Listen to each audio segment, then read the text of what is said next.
Assalamualaikum warahmatullahi wabarakatuh.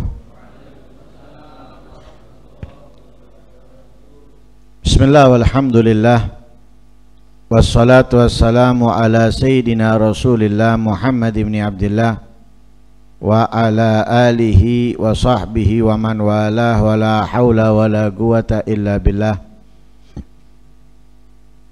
Nawaina ta'alluma wa ta'lim wan naf'a wal intifa' wal mudzakarata wat tadhkir wal ifadata wal istifadah wal hatha ala tamassuki bi kitabillahi wa sunnati rasulih wa du'a ilal huda wad dilala alal khair ibtigha'a wajhillahi wa mardatihi wa qurbihi wa thawabihi minallahi ta'ala.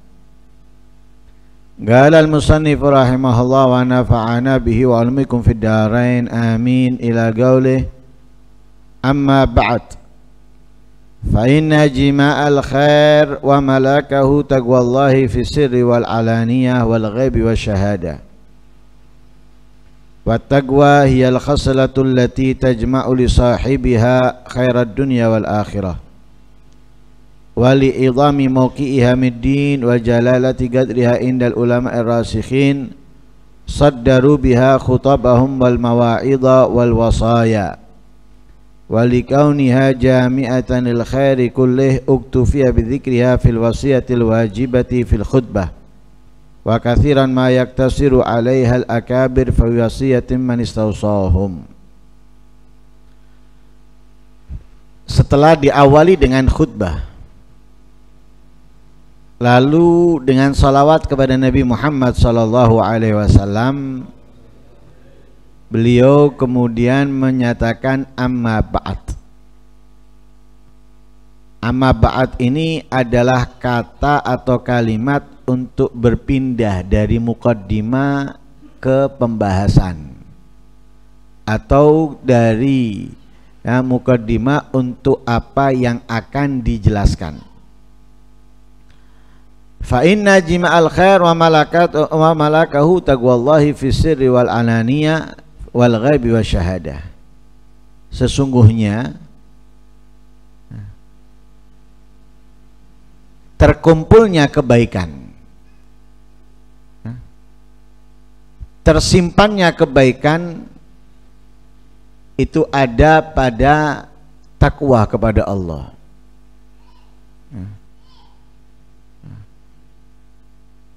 Jadi ketakwaan kepada Allah itu mengumpulkan semua kebaikan di dalamnya, semua kemuliaan. Tapi takwa di sini secara totalitas, baik itu tatkala ia sendirian ataupun dengan orang, tanpa melihat saat dan keadaan, sesuai dengan hadisnya Rasul sallallahu alaihi wasallam, ittaqillaha haitsuma kunta. Rasul sallallahu alaihi wasallam memerintahkan kita bertakwa kepada Allah dimanapun kita berada, dalam keadaan apapun. Karena takwa ini bukan seperti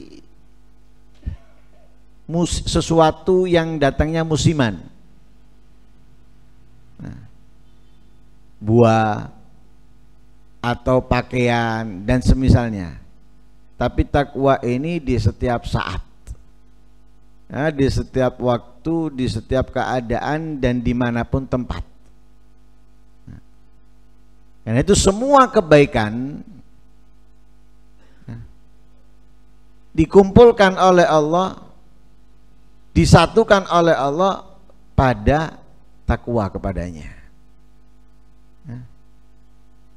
Jadi dalam takwa kita bisa mendapatkan semua apa yang kita inginkan, yang kita mau,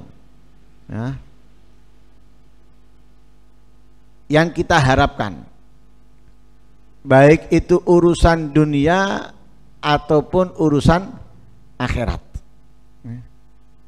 Ada dalam takwa kepada Allah.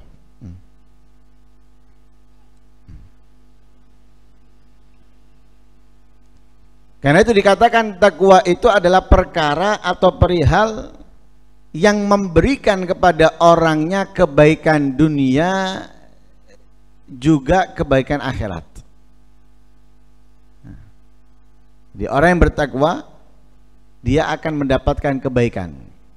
Dia akan mendapatkan kebahagiaan di dunianya maupun di akhiratnya. Nanti akan diperinci oleh beliau. Kebaikan apa yang akan didapatkan untuk orang yang bertakwa di dunia dan apa yang akan Allah berikan untuknya di akhirat. Di sini beliau hanya memberikan secara global untuk pertama, bahwa takwa ini di dalamnya atau isinya semua kebaikan, semua kebahagiaan, semua yang menyenangkan. Sehingga orang yang bertakwa tidak akan mendapatkan kesusahan, kesedihan di dunianya maupun di akhiratnya. Justru yang mereka dapatkan adalah kesenangan, kebahagiaan, dan yang lain sebagainya.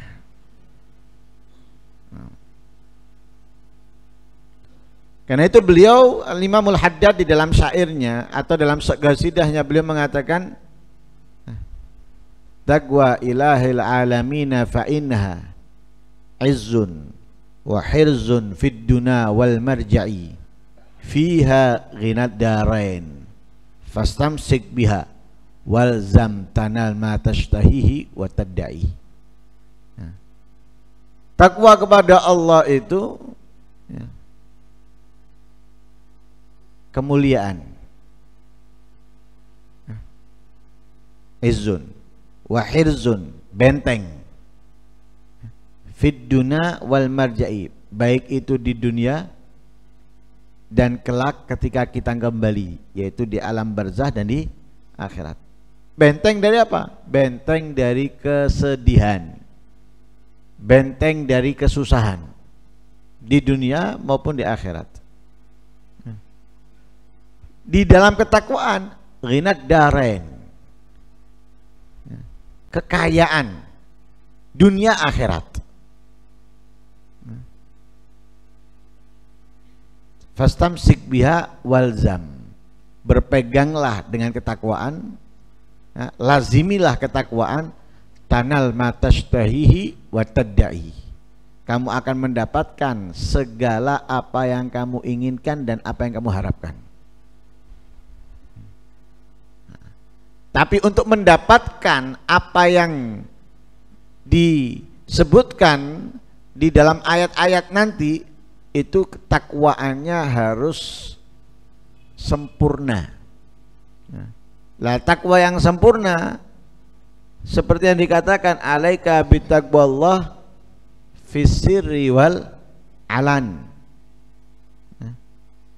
Ini bertakwa kepada Allah itu bukan nunggu ketika ada teman.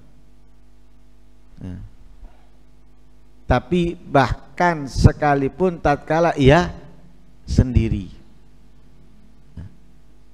Tatkala sendiri itu harus bertakwa kepada Allah. Karena itu kalau kita perhatikan hukum dalam ilmu dalam agama ini, ada kalanya dimakruhkan walaupun itu bukan kepada orang, kepada diri sendiri, melihat aurat. Yang haram itu melihat auratnya orang lain, haram.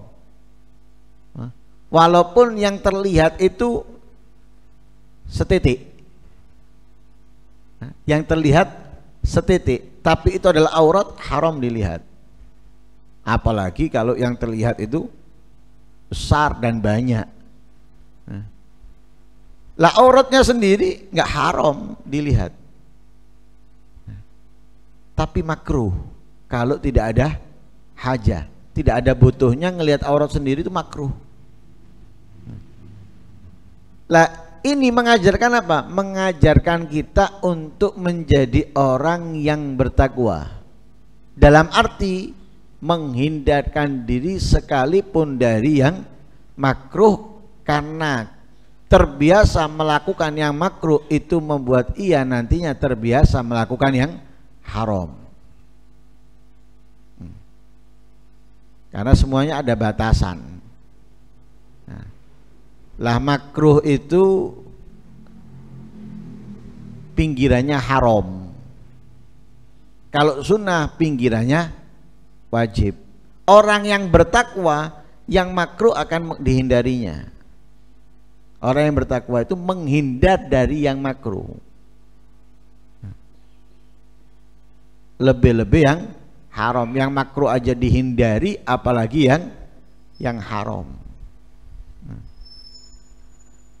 Karena itu banyak daripada para aulia terdahulu, mereka itu mengungkapkan rasa syukurnya kepada Allah sehingga mereka mengatakan apa?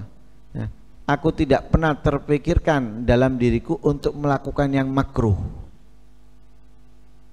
Tidak pernah terpikirkan untuk melakukan yang makruh.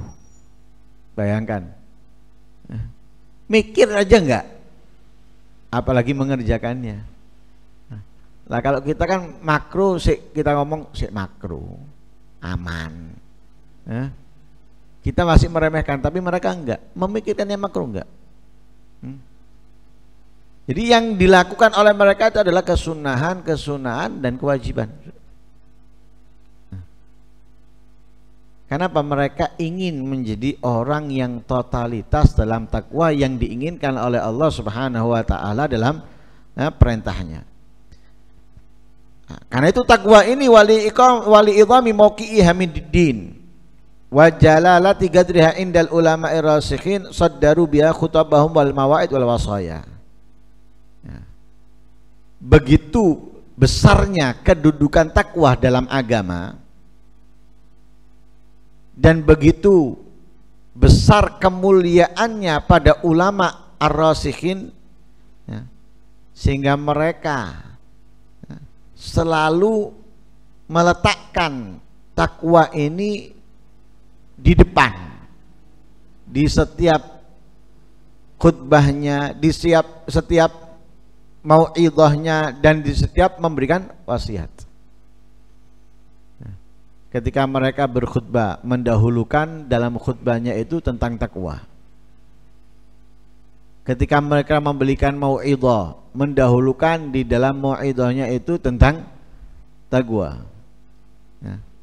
Ketika mereka didatangi untuk dimintai nasihat, wasiat atau wejangan, mereka menyampaikan kepada orang yang memintanya untuk bertakwa. Karena apa? Mereka selalu menaruh depan takwa ini karena posisinya takwa dalam agama ini sangat agung. Dan posisi takwa di dalam diri mereka, yaitu ulama ar-rasikhun, yang paling utama. Karena itu ketika mereka menyampaikan kepada orang sesuatu yang paling utama pada diri mereka dan sesuatu yang paling mulia dalam agama. Jadi yang disampaikan itu sesuatu yang berbobot dalam agama, berbobot dalam diri mereka. Kenapa kok memiliki posisi yang besar dalam agama takwa ini dan di dalam hati para ulama ar-rasikhin? Likauniha jami'a lil khair kullih. Karena takwa itu menggabungkan atau terkumpul di dalamnya semua kebaikan. Kita kalau mau ke toko beli macam-macam barang, kiranya kalau kita nyari toko yang komplit lengkap, nggak perlu keluar dari toko itu, atau nyari pecah-pecah dari toko ini ke toko itu ke toko itu, enaknya yang mana? Enaknya yang komplit. parkirnya sekali bayar, masuk beli A, beli B, semuanya dari toko tersebut. Sudah, nggak menghabiskan banyak waktu. Parkirnya sekali bayar. Nah, waktu nggak banyak terhabis. Kenapa? Semua apa yang diinginkan ada di toko itu. Tapi kalau dia mau bisa-bisa, enggak, sing iki tuku nang kono ae, iki tuku nang kono ae. Ya. Misalnya kalau kita bangun rumah, tukang kita suruh beli dari toko-toko berbeda, entek duit. Kenapa? Waktunya habis untuk belanja barang kita, yang dikerjakan nunggu barangnya masih dibelikan. Mencar-mencar toko sana, toko sana, toko sana, itu berapa kali kena parkir itu. Toko ini kena parkir, toko itu kena parkir. Terus belum lagi jalan dari toko ini ke toko itu, banyak waktu terbuang. Dan menghabiskan banyak uang lebih. Tapi ketika satu toko komplit enak. Lah itulah takwa. Jadi semua kebaikan, semua kebahagiaan, semua apa yang kita harapkan ada di dalamnya. Karena itu memiliki bobot yang besar, yang agung dalam agama dan di dalam hati para ulama ar-rasikhin. Menjadi bukti kemuliaan takwa buat kita semuanya ini. Cukup menjadi bukti sudah. Kemuliaan takwa. Ya. Dijadikan wasiat dengan takwa ini menjadi rukun khutbah dalam Jumat. Ya. Rukunnya khutbah Jumat. Syaratnya sholat Jumat itu harus didahului dengan 2 khutbah. Ya. Syaratnya untuk sahnya sholat Jumat harus didahului dengan 2 khutbah. Nah, lah 2 khutbah ini memiliki syarat dan juga memiliki rukun. Punya syarat, punya rukun. Nah, lah rukunnya ini simple. Kalau rukunnya simple, hanya 5. Mengucapkan alhamdulillah, semua yang berhubungan dengan kata hamdu dan Allah, ya. Alhamdulillah, innal hamdalillah, ya. Atau ana hamidun lillah, ya, dan semisalnya. Yang kedua sholawat kepada Nabi. Yang ketiga wasiat dengan takwa. 3 ini tidak boleh hilang di khutbah pertama dan di khutbah kedua. Ya. Nanti ada membaca ayat Al-Quran. Ini bebas pilihan, boleh di khutbah pertama, boleh di khutbah kedua. Kemudian yang kelima, doa untuk orang-orang yang beriman, laki maupun perempuan. Ini khusus di khutbah kedua. Lah, pembahasan kita ada dalam yang ketiga nih, wasiat dengan takwa. Dijadikan wajib, rukun, tidak boleh ditinggalkan. Kalau khotib misalnya meninggalkan rukun ini, yaitu wasiat dengan takwa, maka khutbahnya tidak sah. Lah kalau khutbahnya tidak sah, mau tidak mau sholatnya pun enggak sah. Karena apa? Syaratnya Jumat itu harus didahului dengan 2 khutbah, dan khutbah itu bisa sah kalau rukun-rukunnya dijalankan. Nah itu menjadi bukti sudah, ya. Diwajibkannya wasiat dengan takwa itu menjadi bukti kemuliaan dan besarnya kedudukan takwa di dalam agama. Nah. Bahkan mereka para ulama, para aulia, ketika mereka didatangi orang untuk minta dinasehati, ya, datang orang untuk dinasehati. Ya. Mereka itu enggak nasihat panjang lebar, ya. Cukup dengan perkataan mereka itu, kalau dalam bahasa Arab itu Allah fi taqwa, ya. Perhatikan, jaga takwa, gitu tak, ya. Jadi enggak bertele-tele ini itu, enggak. Orang diingatkan jaga, perhatikan takwa.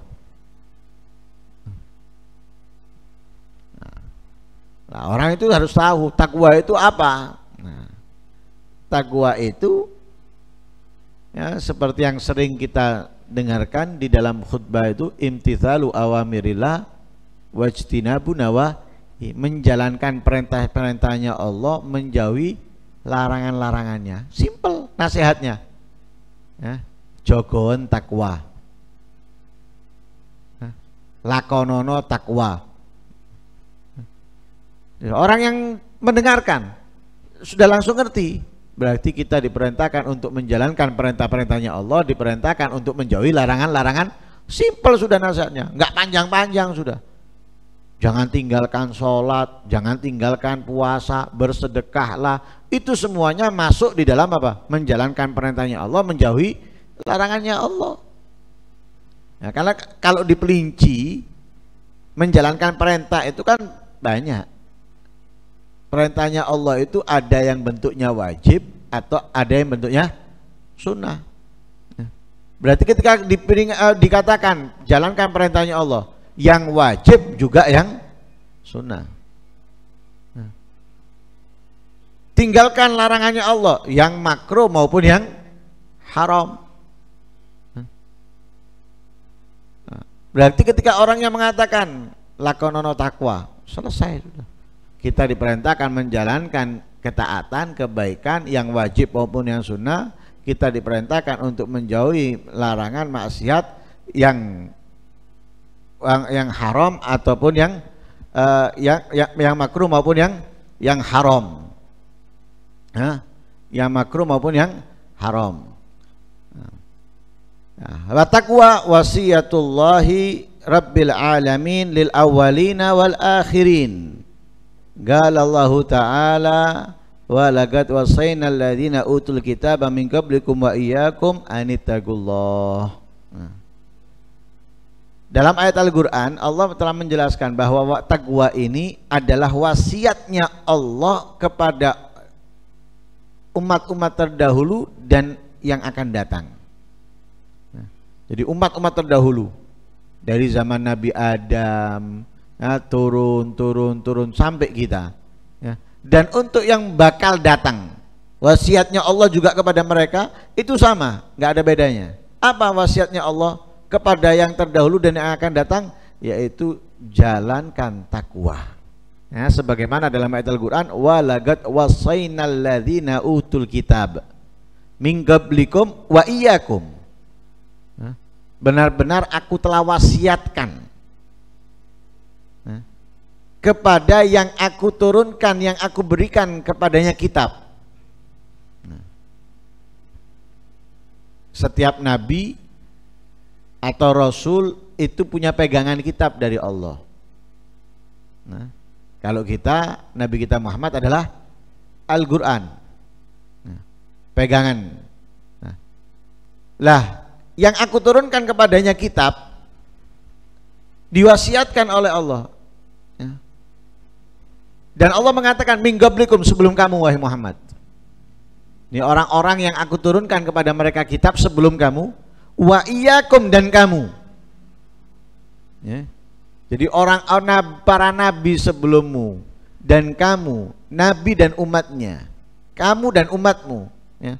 Apa yang diwasiatkan oleh Allah? Anittaqullah. Bertakwalah kepada Allah. Itu wasiatnya Allah. Karena itu para aulia, para ulama ketika dimintai wejangan nasihat, mereka hanya mengingatkan bertakwalah kepada Allah. Begitulah Allah kepada para nabi yang diturunkan kepada mereka Alkitab, baik itu nabi-nabi sebelum Nabi Muhammad dan juga Nabi Muhammad. Untuk apa? Bertakwa kepada Allah. Nanti akan dijelaskan di situ beberapa ayat perintah Allah untuk kita bertakwa kepadanya. Dan nanti akan dijelaskan juga kemuliaan-kemuliaan yang Allah berikan bagi orang yang bertakwa. Kadang kan kita perlu dalil. Dalilnya apa? Kok iki diperintahno? Nah, ini nanti akan dijelaskan oleh beliau satu persatu. Dalilnya kita diperintahkan untuk bertakwa ini. Nah, kita terkadang juga kepingin tahu kalau kita menjalankan ini apa yang kita dapat. Nah, dijelaskan oleh Allah. Ini loh, ketika kamu bertakwa, menjadi orang yang bertakwa, ini yang bakal kamu dapatkan nanti.